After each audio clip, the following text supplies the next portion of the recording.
Kamusta na nga po mga master at sa ngayon ay atin nang ipagpapatuloy na gisahin ang chapter 29 at 30 sa manga series ng Gachakuta. Pero bago po tayo tuluyang magsimula sa ating kwento, ay nais ko muna magpasalamat sa ating ilang mga masusugid na taga-subaybay na gumamit ng code sa ating application na Xworld. Pag umabot nga po ito ng 35 pataas ay mamimigay po tayo ng konting GCash. 10 50 pesos saka isang 500 pesos. So kung gusto po ninyong sumali at subukan tong application na to wala namang masama.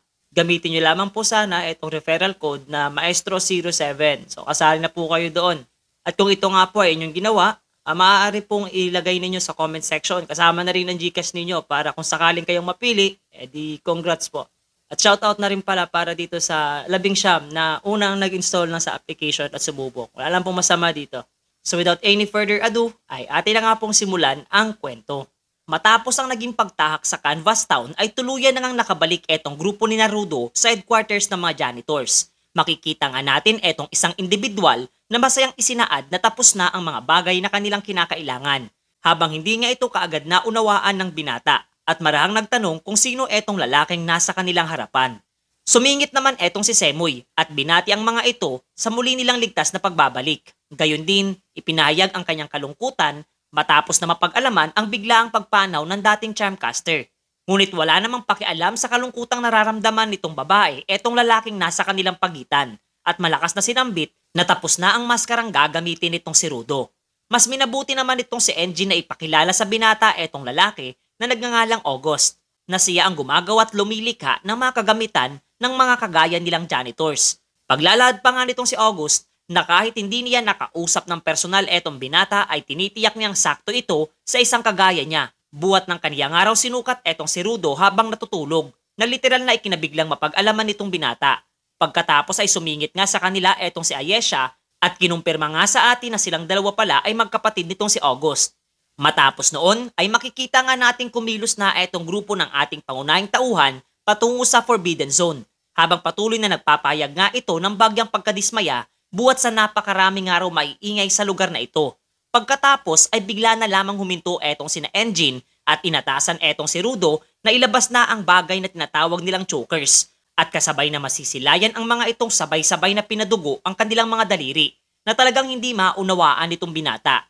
Pinakalma naman siya ni Boy Payong at hinangad na ibigay sa kanila ang kanyang choker. Kasabay ng sama-sama ang mga itong inilapat ang kanilang mga dugo ang daliri sa nasabing bagay.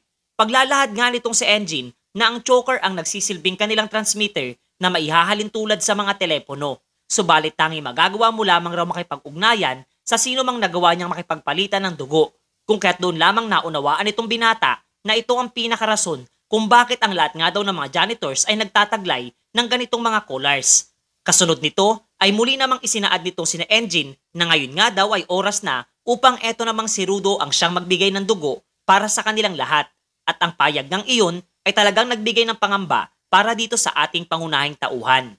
Pagkatapos ay nagsimula na ngang magmaneho etong si Enjin ng kanilang sasakyan at masayang nasambit na sa wakas nga raw ay kanila nang magagawang tahakin ang Forbidden Zone na kinaroroonan nitong misteryosong babae. Subalit kaniya ring na-question kung bakit napakaraming mga basura ang daladala nitong si Rudo para sa kanilang misyon. Kung kaya't nagpalusot na nga lamang ito na kanilang araw itong posibleng magamit para sa mga hindi inaasahang pangyayari. Seryoso namang nasambit nitong si Enjin na itong araw ang ikalawang beses na muling tatapak etong binata sa tinatawag na Forbidden Zone at binigyang diin nga niya na oras na dumating sila dito ay asahan ng araw nila ang panganib na bubungad sa kanilang grupo. Kung kaya't dapat daw ay maging handa sa ganung klase ng mga senaryo etong si Rudo.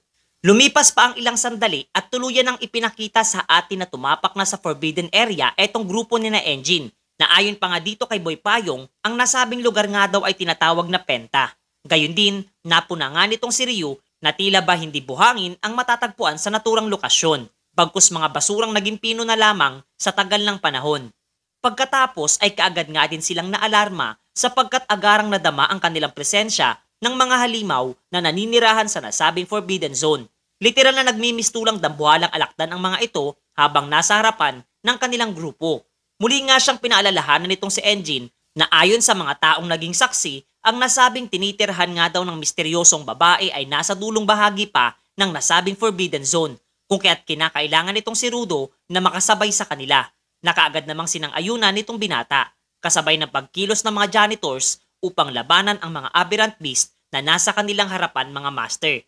Etong ang supporter na si Tom ay mas minabuting ang manatili sa mas ligtas na lugar at inobserbahan ang kanilang pakikipaglaban. Gayon din ang katangian ng mga halimaw na tila ba isang alakdan at ang klase ng kaparaanan ng pag-atake mayroon ang mga ito.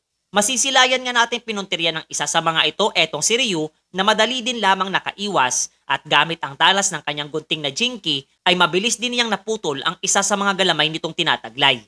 Maging eto nga si Zanka ay kapwa tinarget na rin ng isa pang aberrant beast na naroroon at sa kabila ng pagiging agresibo nito ay madali din lamang naputol ang kanyang galamay ni Boy Baston na mas minabuting ang siya ang magdikta ng kanilang laban at sa isang iglap lamang ay nagawa na niyang makalapit sa katawan nitong aberrant beast at walang anumang sinayang pang sandali at mabilis na tinapos ang nasabing halimaw. Magkaganoon man ay napakarami pa rin bilang ng mga halimaw na tila alakdan ang nasa kanilang lokasyon na nakapalibot sa direksyon nitong si Zanka. Eto ngang si Engine ay sumali na rin sa karambola at gamit ang kanyang payong na Jinky ay malakas siyang gumawa ng pag-ataking tinatawag niyang A-tier na talagang gumawa ng malawak na pinsala sa kanilang kinaroroonan. Magkaganoon man ay masisilayang mayroon pa ring isang nakaligtas na aberrant beast mula sa kanyang pag-atake. Kaya't malakas nga nitong isinaad na etong si Rudo na nga raw ang bahalang magdispatcha sa natitirang halimaw. Agad namang siyang tinugon nitong binata at agarang tinahak ang kinaroroonan nitong aberrant beast. Inilabas nga niya ang kanyang nakuwang sirang keyboard at literal na nagmistulang isang keyboard warrior, buhat ng ito nga ay nag-iba ng kaanyuan. Ang kanyang pagkilos ngang isinasagawa ay inoobserbahan pala ng isang misteryosong babae mula sa di kalayuan at nasambit pa ngang ang amoy nga daw ng hangin na dala ng mga ito ay tila simoy na siya ang pakay.